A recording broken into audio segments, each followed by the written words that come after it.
Political science जो कि आपका टीआरई 2 के ये क्वेश्चन पेपर है। टीआरई 2 में ये सारे क्वेश्चन पूछे गए हैं और निश्चित रूप से आपके एग्जाम के लिए महत्वपूर्ण है। कम से कम इतना तो आपको ये अनुभव होगा कि क्वेश्चन के लेवल क्या हो सकते हैं आपके एग्जाम में। तो पहला क्वेश्चन पे आते हैं। पहला क्वेश्चन क्या है, भारत के संविधान में निम्नलिखित में से किस भाषा को राष्ट्रभाषा का दर्जा दिया गया है। देखिए शब्द है यह राष्ट्रभाषा।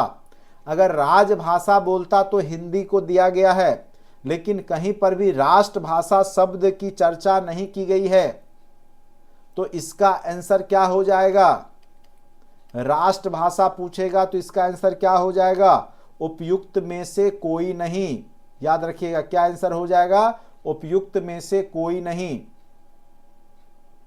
भारतीय कैबिनेट में पहली महिला थी, कैबिनेट में पहली महिला, स्वतंत्र भारत की नहीं पूछ रहा है। तो भारतीय कैबिनेट में पहली महिला जो सदस्य के रूप में थी उनका नाम था राजकुमारी अमृत कौर। याद रखिएगा क्या था नाम, तो राजकुमारी अमृत कौर। अब देखिए यहां क्या पूछ रहा है, स्वतंत्र पार्टी, ठीक है, इंडिपेंडेंट पार्टी के संस्थापक कौन थे, स्वतंत्र पार्टी के। तो याद रखेंगे इसके जो संस्थापक थे वो सी राजगोपालाचारी थे। कौन थे, तो सी राजगोपालाचारी स्वतंत्र पार्टी के संस्थापक थे। अब देखिए यहां पे थोड़ा सा भाषा में उलझाने का प्रयास किया गया, इसको हम टिक लगाते हैं। फिर देखिए ये जो क्वेश्चन है बहुत आसान पूछा गया, संविधान सभा ने संविधान को कब अंगीकार किया। अंगीकार मतलब स्वीकार करना। और ये बार बार जब हम संविधान पढ़ाए थे तो उस समय भी हमने बोला था कि अंगीकार और स्वीकार करना और लागू करना अलग अलग चीज होता है। तो अंगीकार मतलब स्वीकार करना। तो 26 नवंबर 1949 को जिस दिन बन के तैयार हुआ था उसी दिन अंगीकार हो चुका था। लागू 26 जनवरी 1950 को हुआ था। अंगीकार कब हुआ था, 26 नवंबर। इसीलिए 26 नवंबर को हम लोग विधि दिवस के रूप में भी मनाते हैं। याद रखिएगा विधि दिवस कब मनाया जाता है, 26 नवंबर को। इसका आंसर 26 नवंबर 1949 हो जाएगा। अंगीकार या स्वीकार किया गया था तो 26 नवंबर 1949 को, चूंकि बन के तैयार हो गया था इसी दिन। और लागू कब हुआ था, तो 26 जनवरी 1950 को। अब देखिए यहां पे इनमें से कौन संविधान सभा के उपाध्यक्ष पूछ दिया। अध्यक्ष तो सबको पता है कि अस्थाई अध्यक्ष बने थे डॉक्टर राजेंद्र प्रसाद, लेकिन यहां क्या पूछ रहा है आपको, उपाध्यक्ष। तो हमेशा ध्यान देना है कि क्वेश्चन में आपको जो है फंसाने का प्रयास किया जा रहा है। क्वेश्चन का लेवल देखिए लगेगा आसान है, लेकिन सब लोग अस्थाई व अस्थाई पढ़ के जा रहे हैं। पूछ क्या दिया, उपाध्यक्ष। अध्यक्ष ना पूछ के क्या पूछ रहा है, उपाध्यक्ष। तो उपाध्यक्ष थे एससी मुखर्जी।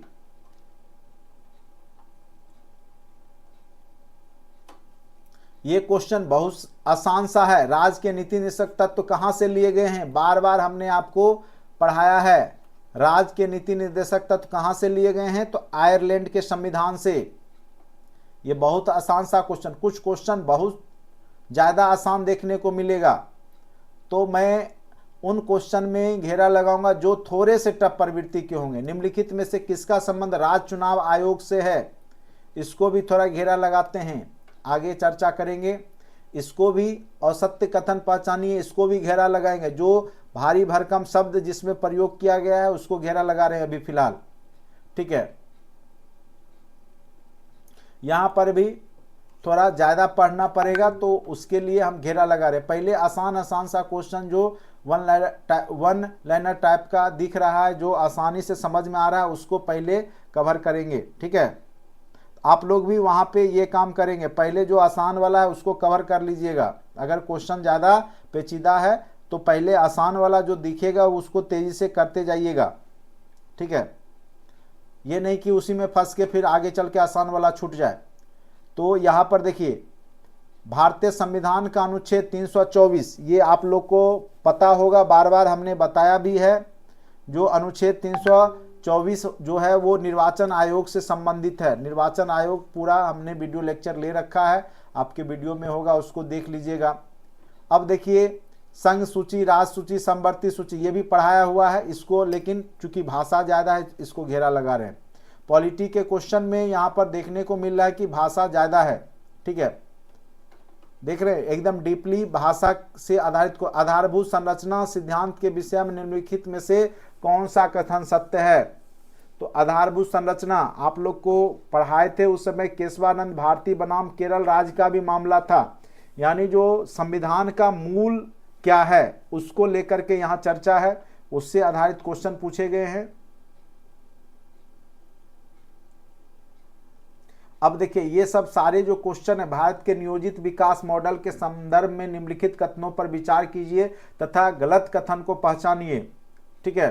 तो ये सारा जो भी अभी तक पढ़े सब उसी सब का है। जैसे देखिए इसको अगर हम पढ़ेंगे तो क्या है, भारत के नियोजित विकास मॉडल, तो हमने आपको इकोनॉमिक्स में ये ऐसे पढ़ाया था कि जो नियोजित मॉडल है, जो आपका जो पंचवर्षीय योजनाएं हैं, वो कहाँ से आया था ये तो पता है आपको, रूस से आया है, ठीक है।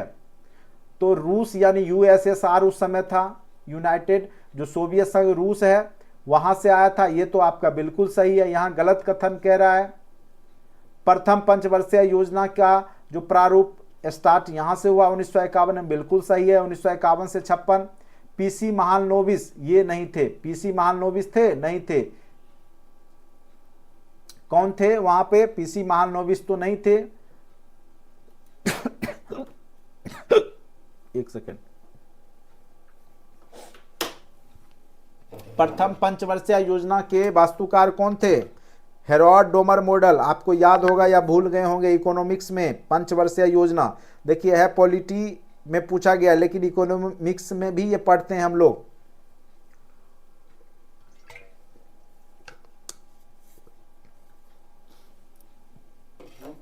तो ये आपका क्या हो जाएगा? गलत हो जाएगा। तो यही आंसर हो गया। अब है ये किस राज्य ने भारत में पहली गैर कांग्रेसी, यानी कांग्रेस सबसे पहले किस राज्य में हारा था? तो याद रखिएगा कांग्रेस को हराने वाला पहला राज्य है केरल, और अभी वर्तमान में केरल में ही जो है आप देखिएगा कि कांग्रेस जो है विजित होती है अच्छे वोटों से, ठीक है। तो केरल ही है जिसने कि कांग्रेस को हराया था। संविधान के अनुसार संघीय विधायी निकाय को कहा जाता है। संघीय विधायी निकाय, विधायी मतलब विधायिका, कानून बनाने वाला, जो संघ का केंद्र का संस्था क्या है बताइए? लोकसभा, राज्यसभा, ये दोनों तो है ही, और ये दोनों मिलके क्या बन जाता है? संसद। तो संसद हो जाएगा, क्योंकि यही केंद्र का कानून बनाता है। तो आंसर क्या हो जाएगा आपका? तो संसद, ठीक है। तो देखिए क्वेश्चन वही है, बस क्या करेगा, ये घुमाया है, भाषा ऐसा दे दिया, संघीय विधायी दे दिया, ये नहीं दिया कि आपका केंद्र का विधायिका या विधि कहाँ बनाया जाता है। तो इस तरीका से भाषा में केवल आपको घुमाने का प्रयास किया गया है।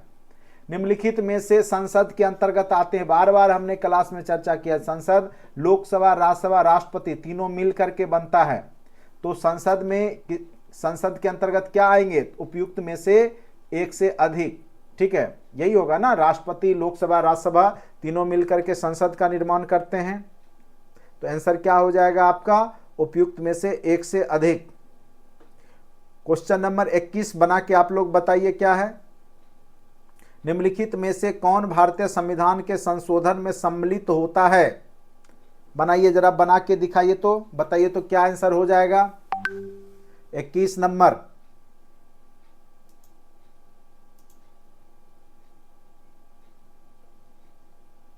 इक्कीस नंबर बना के दिखाइए तो क्या होगा? जरा दिमाग पे जोर दीजिए। संविधान संशोधन, अनुच्छेद 368, कौन कौन संविधान में संशोधन ला सकता है?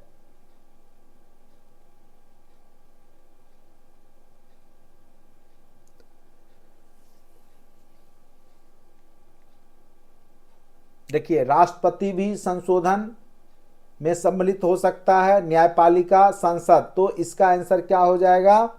एक से अधिक। क्या हो जाएगा इसका आंसर? एक से अधिक। भारतीय संविधान के किस अनुच्छेद के अनुसार अन्य पिछड़े वर्गों के कल्याण को बढ़ावा देने के लिए अनिवार्य है? चलिए, पिछड़ा वर्ग आयोग से संबंधित क्लास में चर्चा किया हुआ है, ये याद कीजिए। पिछड़ा वर्ग आयोग से संबंधित कौन सा अनुच्छेद है? तो अनुच्छेद 340 याद रखना है। कौन सा अनुच्छेद है? तो अनुच्छेद 340।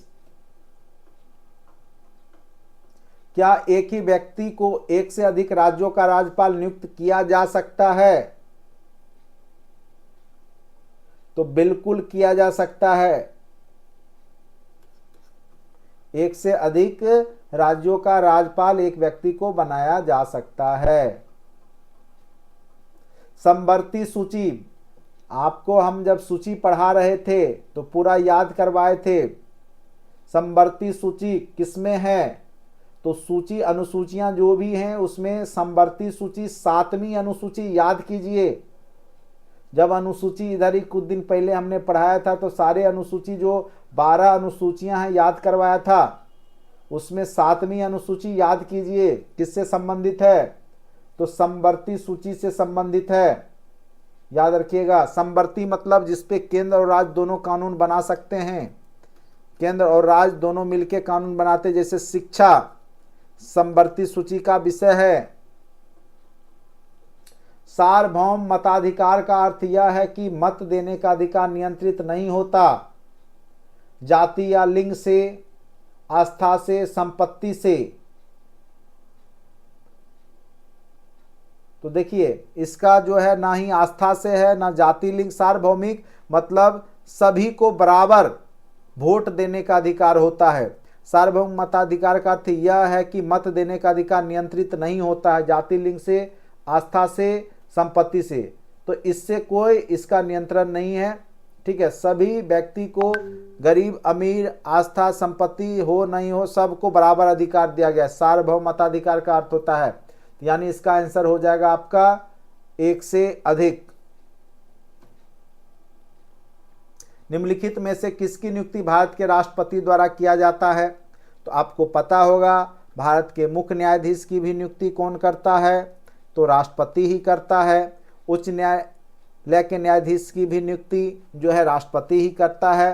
राज्य के निर्वाचन आयुक्त की नियुक्ति ये भी राष्ट्रपति ही करते हैं, लेकिन राज्यपाल की सलाह के लेकर के। तो इसका आंसर हो जाएगा आपका एक से अधिक।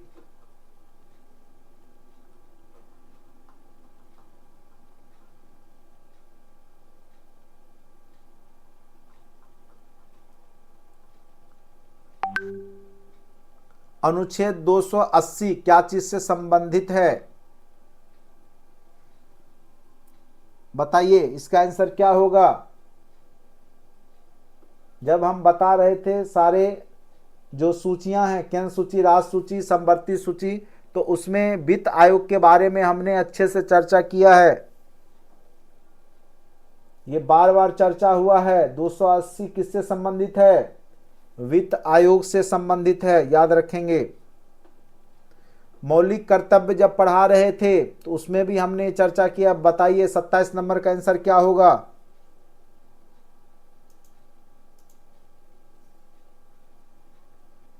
सत्ताईस नंबर का आंसर बताइए तो जरा क्या होगा? याद कीजिए, स्वर्ण सिंह समिति के बारे में हमने चर्चा किया था। मौलिक कर्तव्यों की संख्या वर्तमान में 11 है। और किसने सिफारिश किया था? मौलिक कर्तव्य पढ़े होंगे आप लोग अच्छे से कंटेंट के वीडियो में, तो आपको पता ही होगा, स्वर्ण सिंह समिति।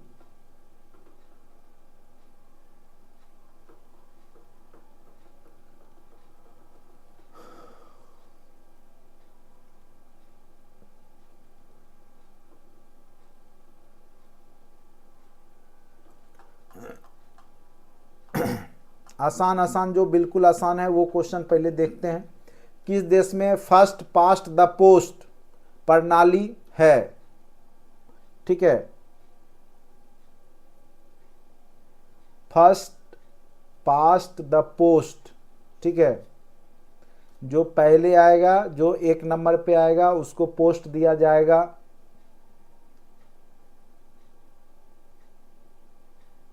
चलिए इसको घेरा लगाते हैं।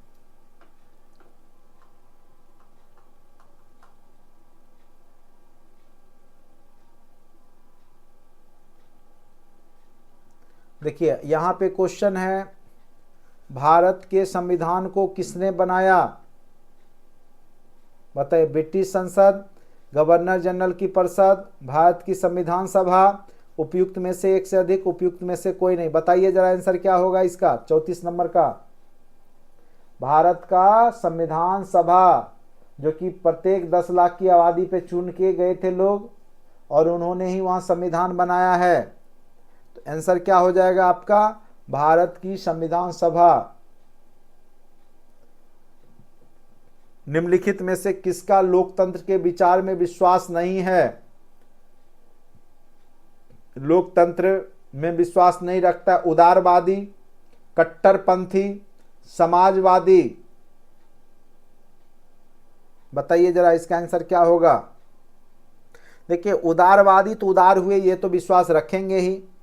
समाजवादी भी लोकतंत्र में ही विश्वास रखते हैं, केवल समाज के सभी वर्गों को वहां पे महत्व दिया जाता है।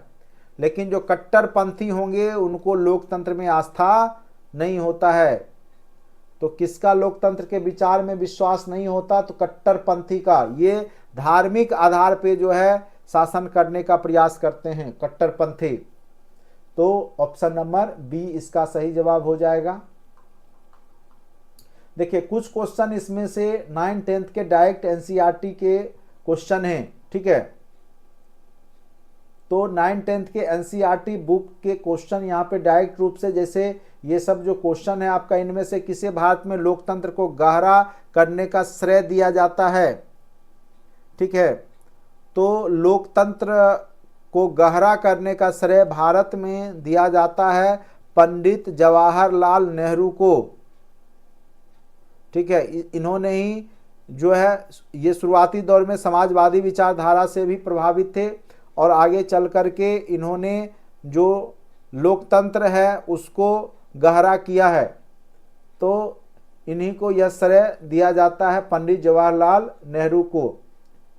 निम्नलिखित में से किस देश में एक बहुमतवादी लोकतांत्रिक राज व्यवस्था का होना माना जाता है?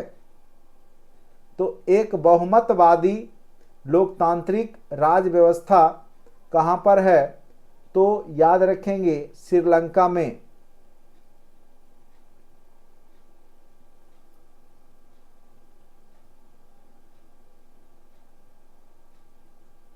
निम्नलिखित में से किस देश ने एकदम आरंभ में ही अपनी लोकतांत्रिक व्यवस्था में सार्वभौमिक वयस्क मताधिकार लागू किया था?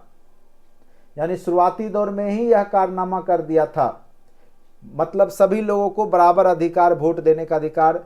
तो ये कारनामा भारत ने किया था। ब्रिटेन, फ्रांस में शुरुआती चरण में सभी लोगों को वोट देने का अधिकार नहीं दिया गया था, लेकिन भारत में जब संविधान लागू हुआ उसी दिन से सभी भारत के वयस्क नागरिकों को ये अधिकार, वोट देने का अधिकार दे दिया गया था, ठीक है।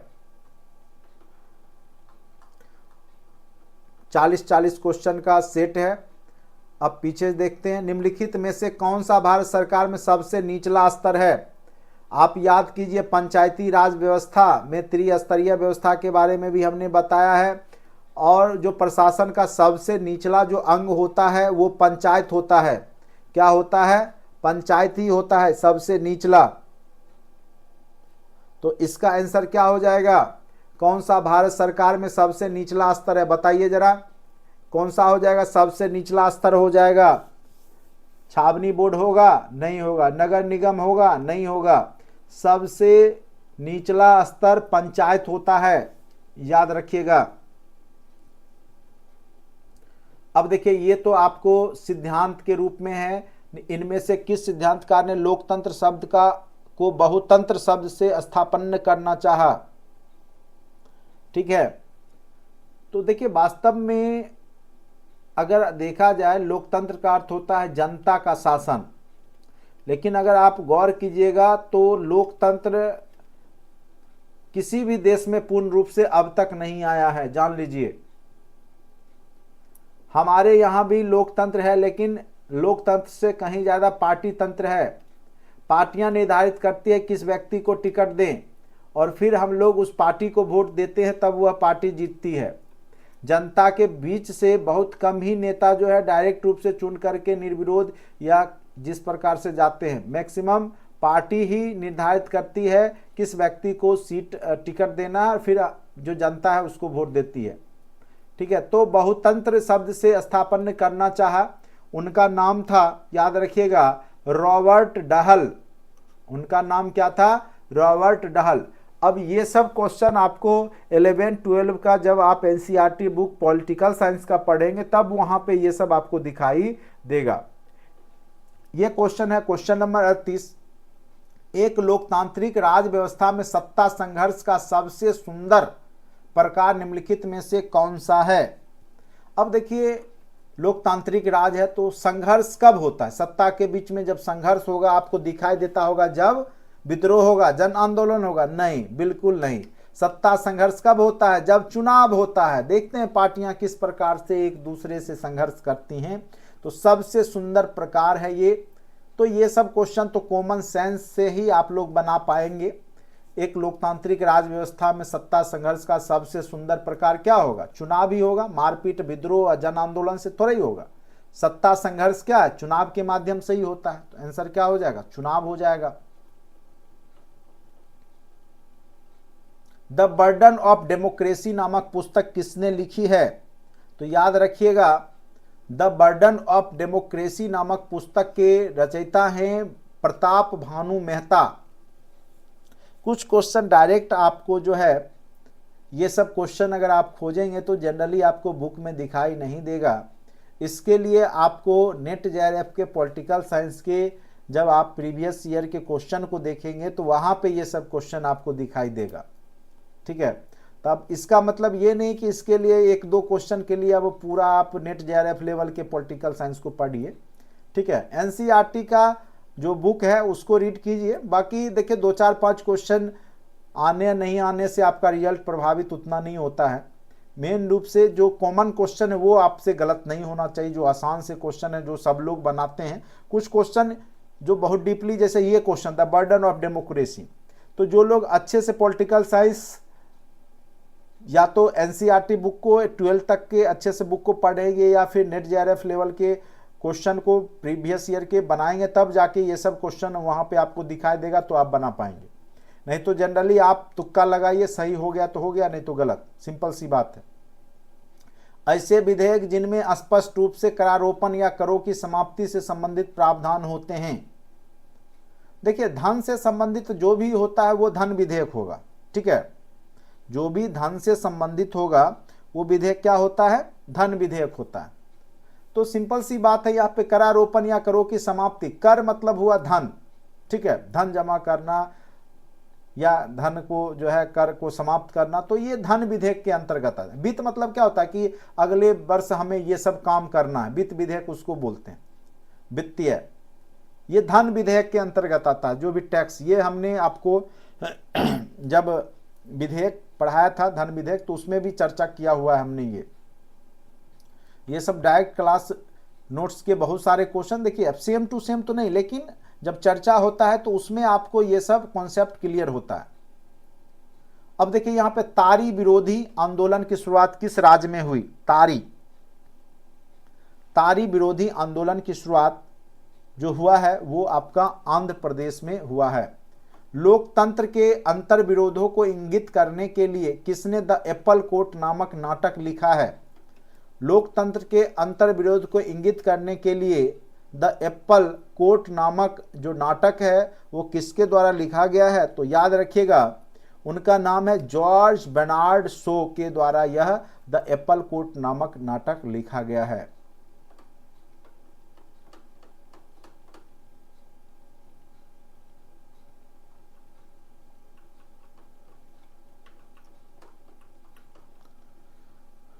अब देखिए यहां पे पढ़ते हैं, ये थोड़ा सा पढ़ के देखते हैं क्या है। 1990 के पश्चात भारतीय राजनीतिक युग विषय में निम्नलिखित में से कौन सा कथन सही है?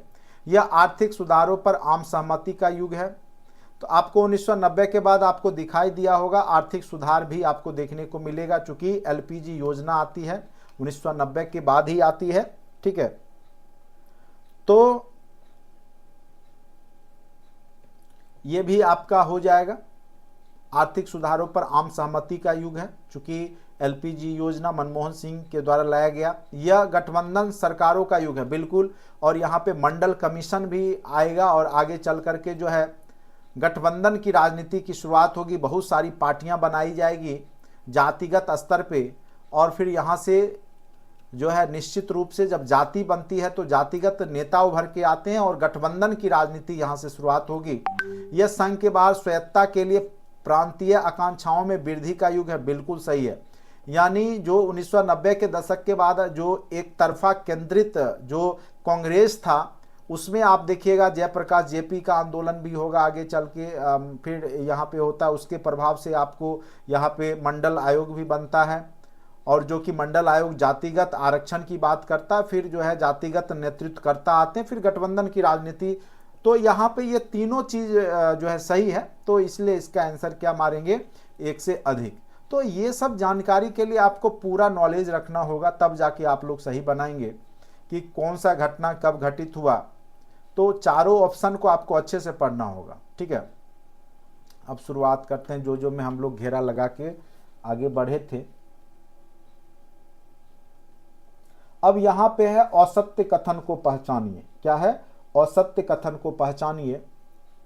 लोकसभा का प्रथम आम चुनाव वर्ष 1951 में आयोजित हुआ था, बिल्कुल सही है। स्वतंत्र भारत के बाद भारत में चुनावों के लिए एक निर्वाचन क्षेत्र के सभी प्रत्याशियों के नाम वाले मतपत्रों का उपयोग हो रहा था, यह भी सही है। 1990 के अंत में इलेक्ट्रॉनिक वोटिंग मशीनों के द्वारा मतपत्रों से मतदान की व्यवस्था विस्थापन की शुरुआत हुई, बिल्कुल सही है। ये केरल में एक जगह से स्टार्ट हो चुका था ईवीएम का, ठीक है। तो ये तीनों सही है। तो इसमें असत्य कथन को कौन सा है? कोई नहीं होगा, इनमें से कोई सा कथन जो है असत्य नहीं है। आंसर क्या हो जाएगा? ऑप्शन नंबर ई।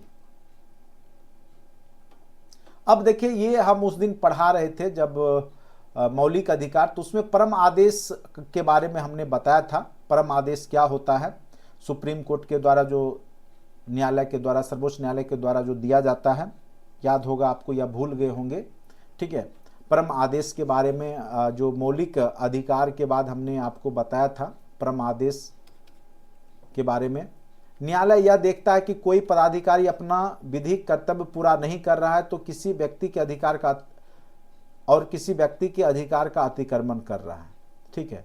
यदि न्यायालय को यह पता लगता है कि कोई व्यक्ति किसी पद विशेष के धारण करने का अधिकारी न होते हुए, ये गलत है। न्यायालय को यह आदेश देता है कि गिरफ्तार व्यक्ति को उसके सामने, नहीं, ये तो था आपका दूसरा, ठीक है। ये तो बंदी प्रत्यक्षीकरण है। देखिए, ये होता है परम आदेश। क्या होता है? न्यायालय यह देखता है कि कोई पदाधिकारी अपना कर्तव्य पूरा कर रहा है कि नहीं कर रहा है। अगर नहीं कर रहा है तो उसको कर्तव्य को पूरा करने के लिए वो आदेश देता है, ठीक है। तो ये इसका आंसर जो है आपका ये सही होगा। ये सब क्वेश्चन अगर आप देखे होंगे तो ये सब आपको क्लास में चर्चा किया गया था, नहीं तो आप देखिए वीडियो में भी ये परम आदेश के बारे में हमने आपको अच्छे से बताया है। मौलिक अधिकार चैप्टर पिछले क्लास में जब पॉलिटी में हमने पढ़ाया था, तो ये question direct same to same उसी से है। निम्नलिखित में से किसका संबंध राज्य चुनाव आयोग से है? राज्य का, देखिए राज्य चुनाव आयोग जैसे पंचायती राज व्यवस्था हो गया चुनाव, तो राज्य का चुनाव आयोग जो 73वां संविधान संशोधन से संबंधित है, ठीक है। और पंचायती राज व्यवस्था में भी जो है यहाँ पर, तो राज्य चुनाव आयोग जो है किससे संबंधित हो जाएगा? तो 73वां संविधान संशोधन अधिनियम जो है वो आपका याद रखिएगा किससे संबंधित है? तो ये राज्य चुनाव आयोग से संबंधित है, ठीक है। भारत में चुनावों के संबंध में निम्नलिखित में से कौन सा कथन सत्य है? तो सार्वभौम वयस्क मताधिकार, बिल्कुल सही है। बहुदलीय व्यवस्था, स्वतंत्र निर्वाचन आयोग, ठीक है। तो इसका आंसर क्या हो जाएगा? इसका आंसर तीनों सही है, तो इसका आंसर क्या हो जाएगा? 1 से अधिक हो जाएगा, ठीक है। तो जो क्वेश्चन आपको थोड़ा कंफ्यूजन लग रहा है तो उतना है नहीं, अगर आप अच्छे से पढ़ेंगे तो आपको क्लियर हो जाएगा। और आप जरूर ऑप्शन जरूर खोज लीजिएगा, ठीक है। राष्ट्र निर्माण के आधारभूत दृष्टिकोण में क्या सम्मिलित नहीं है? राष्ट्र निर्माण में क्या सम्मिलित नहीं है? क्वेश्चन क्या कर रहा है? राष्ट्र निर्माण में क्या सम्मिलित नहीं है? नीति निर्माण में क्षेत्रीय मुद्दों पर पर्याप्त ध्यान दिया जाना, ठीक है, बिल्कुल। जब भी नीति निर्माण होगा, कानून बनेगा, तो सभी क्षेत्र के लोगों के हिसाब से बनाया जाता है। ठीक है, सबको सुविधा दिया जाता है, तो ये जरूर ध्यान दिया जाना है। ठीक है, ये सही है। विभिन्न संस्कृतियों की विशिष्टताओं को छोड़े बिना संयुक्त सामाजिक जीवन, बिल्कुल सही, सभी को लेकर के चलना होता है। क्षत्रिय आकांक्षाओं की राजनीतिक अभिव्यक्ति को राष्ट्र विरोधी मानना, ये गलत है। अगर कोई क्षेत्र के व्यक्ति अपने विशेष अधिकार के लिए, जैसे कोई जनजाति लोग हैं वो अपना अधिकार मांग रहे हैं, कोई पहाड़ी लोग हैं, कोई जंगल में निवास कर रहे हैं वो अपना अधिकार मांग रहे हैं, तो उसको राष्ट्र विरोधी नहीं मानना चाहिए। ठीक है, अभिव्यक्ति को राष्ट्र विरोधी मानना ये गलत है।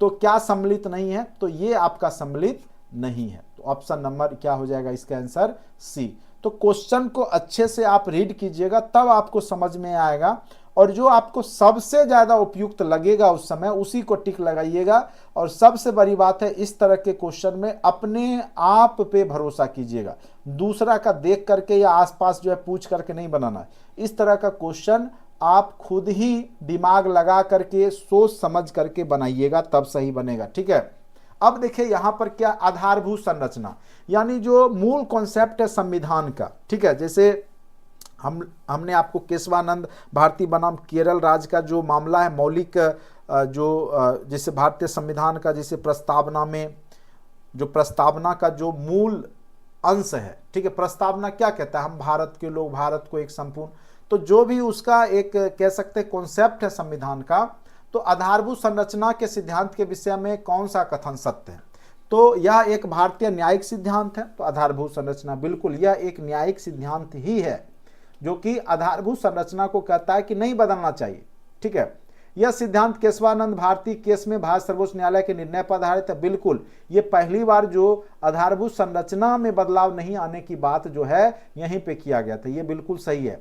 यह सिद्धांत केवल संवैधानिक संशोधनों पे लागू होता है, तो बिल्कुल ये भी सही है, क्योंकि संविधान संशोधन होगा तो वो ये सिद्धांत हमेशा लागू करता है कि उसका जो संविधान का आधारभूत या मूलभूत संरचना है, जो संविधान की भावना में मूल है, संविधान क्या दे रहा है, सभी लोगों को समान अधिकार दे रहा है, सभी लोगों को समानता दे रहा है, स्वतंत्रता दे रहा है, तो उसको ध्यान में रखा जाता है। तो सभी कथन यहाँ पे सत्य हैं, तो यहाँ पे आंसर क्या हो जाएगा, तो एक से अधिक। ठीक है, सभी यहाँ पे सही है।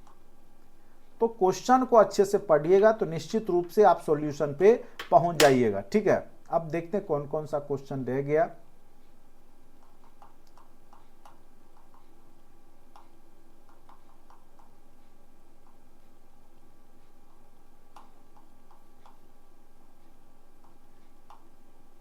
चलिए 40 क्वेश्चन को हमने अभी आपको डील करा दिया। नेक्स्ट क्लास में जो है आपका ज्योग्राफी और इकोनॉमिक्स के भी क्वेश्चन को मैं डील कराऊंगा। ठीक है, तो देखिए इसमें से आपने देखा कि 20 क्वेश्चन तो बिल्कुल आसान है, जो कि आप अच्छे से बना लीजिएगा इजीली। ठीक है, 10 क्वेश्चन आप इजीली जो है कॉन्सेप्ट पे आधारित बना सकते हैं, मतलब वो सोचने में ज़्यादा आपको टाइम नहीं लगा। लेकिन 10 क्वेश्चन एकदम ऐसे क्वेश्चन हैं जो कि आपको बहुत ज़्यादा अध्ययन करने या बहुत सारा सोर्स अपनाने के लिए कह रहा है। ठीक है, तो 30 से 35 क्वेश्चन आप इजीली बना लीजिएगा पॉलिटिकल साइंस में। ठीक है, 5 क्वेश्चन जो है वो आप डिपेंड करेगा कितना ऑब्जेक्टिव रट्टा मार के जा रहे हैं, कितना क्वेश्चन जो है आप नेट जेआरएफ लेवल तक के पढ़ के जा रहे हैं। ठीक है, तो यही 4-5 क्वेश्चन जो है आपको जो कम बनाएंगे, ये थोड़ा डीपली अध्ययन करने पे ही आपका बनेगा। ठीक है, क्योंकि अब टाइम उतना है नहीं, तो जो जितना पढ़े हैं उसमें संतुष्ट रहिए और उसी में आपका रिजल्ट बन जाता है, इसलिए परेशान ज़्यादा होने की आवश्यकता नहीं है। जितना चीज़ आपके नोट्स में दिया गया है उसको बार बार रिपीट कीजिए, कॉन्सेप्ट को सीखिए। जो मेन कॉन्सेप्ट है संविधान का, पॉलिटी का, अगर वो आपके दिमाग में बैठा हुआ है तो आप ऑप्शन में खोज ही लीजिएगा। ठीक है, अब देखिए ये वाला क्वेश्चन देखिए छूट गया, ये क्या, संघ सूची। संघ सूची में देखिए केंद्र सूची, राज्य सूची, समवर्ती सूची, तो केंद्र सूची को ही संघ सूची कहा जाता है। ठीक है, तो संघ सूची पहले तो देखिए जो कि शब्द आया तो यहाँ पे देखिए संघ सूची विषय, तो ये समझ गए कि संघ सूची मतलब केंद्र के बारे में, जो केंद्र का सूची है। तो जनरली आपके दिमाग में आता होगा कि जैसे रक्षा वाला जो है या विदेश मामला है, बैंक है, ये सब क्या है, केंद्र सूची का विषय है। तो ये सब तो क्लास में आप सुने हैं, अच्छे से चर्चा है, तो इतना जान रहे। अब आपको जो है कौन सा कथन असत्य है पूछ रहा है। संघ सूची में प्रतिरक्षा, विदेश मामले, बैंकिंग, राष्ट्रीय महत्व के विषय, बिल्कुल सही है। ये पूरे देश के लिए इन मामलों में एक तरह की नीतियां की आवश्यकता है, इस कारण से इन विषयों को संघ सूची में डाला गया, बिल्कुल सही है। संघ सूची में वर्णित विषयों के बारे में कानून बनाने का अधिकार केवल केंद्र सरकार को है, बिल्कुल सही है। राज्य सूची में क्या है कि कुछ मामले को केंद्र भी बना सकती है, लेकिन संघ सूची का मामला का जो भी कानून होगा वो केंद्र ही बनाएगी, राज्य नहीं। तो ये बिल्कुल सभी सही है। तो इसमें से कौन सा आ सकती है? कोई नहीं, इनमें से कोई नहीं आंसर हो गया। देखिए क्वेश्चन वही है, ये आपको देखेंगे आपके वीडियो लेक्चर में सारा कुछ है। आप कहेंगे तो मैं सारा नोट्स में आपको दिखा भी दूंगा। केंद्र सूची, राज्य सूची, संवर्ती सूची, जो आपका केंद्र राज्य संबंध है उसमें हमने अच्छे से आपको बता रखा है। ये आपका क्वेश्चन मैं बता रहा हूँ, मौलिक जो आपका ये केशवानंद भारती बनाम केरल राज्य का जो मामला है, ये आपको प्रस्तावना में हमने इसको चर्चा किया है। ये निर्वाचन आयोग का पहला लाइन में ही आपको ये दिखेगा, अनुच्छेद 324। ठीक है, नोट्स में कहिएगा तो अभी मैं निकाल के आपके सामने में दिखा देता हूँ। कई लोग को लग रहा होगा कि सर जो है ऐसे बोल रहे हैं, तो मैं आपको दिखा ही देता हूँ। ठीक है, सारे क्वेश्चन आपको दिख जाएंगे अगर आप खोजेंगे तो। जो 2-4 क्वेश्चन जो है नेट जेआरएफ का सिद्धांत वाला छोड़ के बाकी आपको सारा कुछ दिख जाएगा। ठीक है, कंटेंट में जाते होंगे तो TRE 2 के all study for all material में जब जाइएगा तो सामाजिक विज्ञान पे क्लिक कीजिएगा तो वहाँ पॉलिटिकल साइंस आपको दिखेगा, राजनीतिक विज्ञान। ठीक है, उसमें जा करके आपको देखना होगा राजनीतिक शास्त्र में, और फिर इसको डाउनलोड कीजिएगा। अब इसमें आपको वो सारा दिखेगा। ठीक है, जैसे एक क्वेश्चन था संविधान का, जो है क्या था कि अंगीकार कब किया गया। ठीक है, देखिए यहाँ पे अब आपको दिख जाएगा संविधान लागू हुआ और अंगीकार। देखिए यही शब्द पूछा था आपके एग्जाम में, मैं बड़ा कर देता हूँ। ठीक है, कई लोग को लगता होगा कि सर ऐसे ही बोल रहे हैं कि देखिए यही क्वेश्चन पूछा ना, संविधान अंगीकृत, और पूरा जो है यहाँ पे एक लाइन में लिखा गया है अंगीकृत 26 नवंबर 1949 को किया गया। ठीक है, तो क्वेश्चन कहीं और से नहीं रहते हैं। क्वेश्चन ये वाला भी क्वेश्चन खाद्य एवं कृषि वाला डॉक्टर राजेंद्र प्रसाद वाला पूछे हुए हैं, कई बार रक्षा वाला भी पूछा हुआ है। अभी देखिए जैसे ये पूछा था आपको नीति निषेध तत्व कहाँ से लिया गया है। देखिए ऐसा तो नहीं है कि हमने क्वेश्चन के बाद जो है नोट्स बनाया, ये तो हमारा TRE 1 TRE 2 में भी है। देखिए आयरलैंड से लिया गया है, यही क्वेश्चन आपको पूछा गया, नीति निषेध तत्व कहाँ से लिए गए हैं। ठीक है, देखिए यही क्वेश्चन पूछा गया है ना, शॉर्ट में बस मेन चीज ही हमने बताया है। देखिए कहाँ से क्वेश्चन और कॉन्सेप्ट वाले भी क्वेश्चन कहाँ से आए हैं वो भी आपको दिखा देता हूं मैं सारा। ठीक है,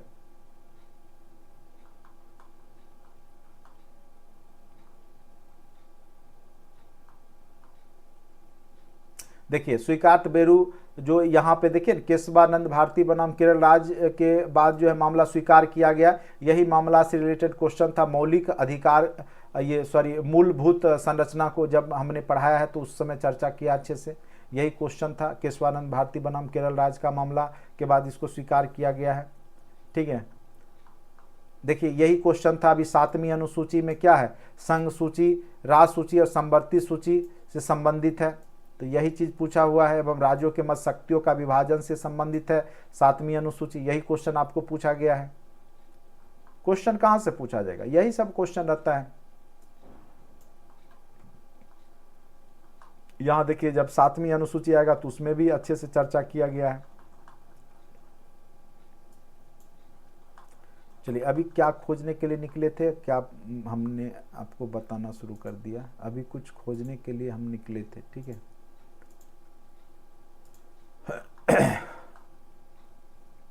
मौलिक अधिकार वाला क्वेश्चन। अब देखिए यहाँ पे आपको अभी जो क्वेश्चन पूछा था क्या था, ये परम आदेश के बारे में पूछा था। ठीक है, इसको हमने अच्छे से आपको बताया हुआ है परम आदेश, वीडियो लेक्चर में आप देखे होंगे, परम आदेश के बारे में अच्छे से बताया है। उदारवादी सिद्धांत, ये सब से कॉन्सेप्ट पे आधारित क्वेश्चन पूछे गए हैं। समान काम समान वेतन समान नागरिक संहिता। अब देखिए मौलिक कर्तव्य वाला जो स्वर्ण सिंह, देखिए यहाँ पे लिखा हुआ है क्वेश्चन थ्योरी में, स्वर्ण सिंह के अनुशंसा पर यही क्वेश्चन पूछा था। किसकी अनुशंसा पे मौलिक जो है कर्तव्य जोड़ा गया है, अच्छे से पढ़िएगा आपको दिख जाएगा। ठीक है, यही है ना, स्वर्ण सिंह समिति के अनुशंसा पर। चलिए और फिर आपका अनुच्छेद वाला जो क्वेश्चन पूछा गया है वो भी मैं अभी आपको निकाल के बता ही देता हूँ सारा। तो देखिए नोट्स अगर आप पढ़ लेते हैं तो क्वेश्चन कहीं और से नहीं रहता है, आप भरोसा रखिए। एकदम क्वेश्चन सारे क्लास नोट्स के ही होते हैं। विधायी ईयर वाला जो है ये सब तो आसान से ही क्वेश्चन है।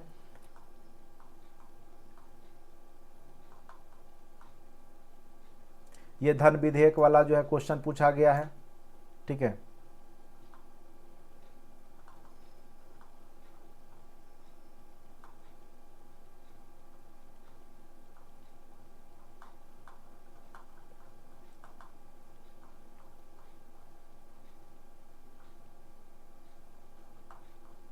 केंद्र राज्य संबंध वाला होगा, जैसे राज्य वाला भी कुछ राज्यपाल से रिलेटेड एक क्वेश्चन था कुछ।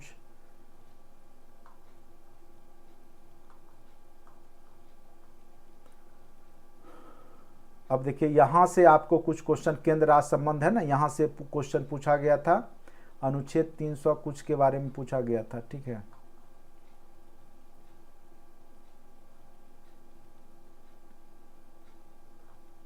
अच्छे से पढ़ लीजिएगा, क्वेश्चन सब यहीं से रहते हैं, ठीक है। योजना आयोग देखिए यहाँ पर भी है, तो इस कारण से आपको पूछ दिया था अभी अर्थव्यवस्था वाला जो है योजना आयोग वाला भी पॉलिटी का भी पार्ट है, इसीलिए क्वेश्चन पूछा था आपको जो अभी हमने बताया था।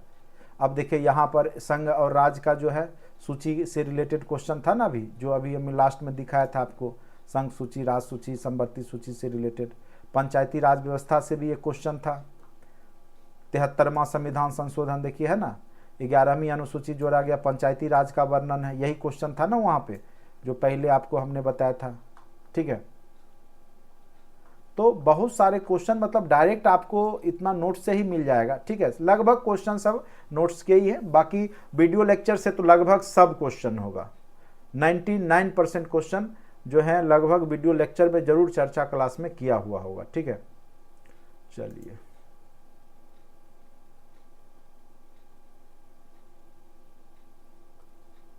चलिए आज के लिए इतना ही, ठीक है।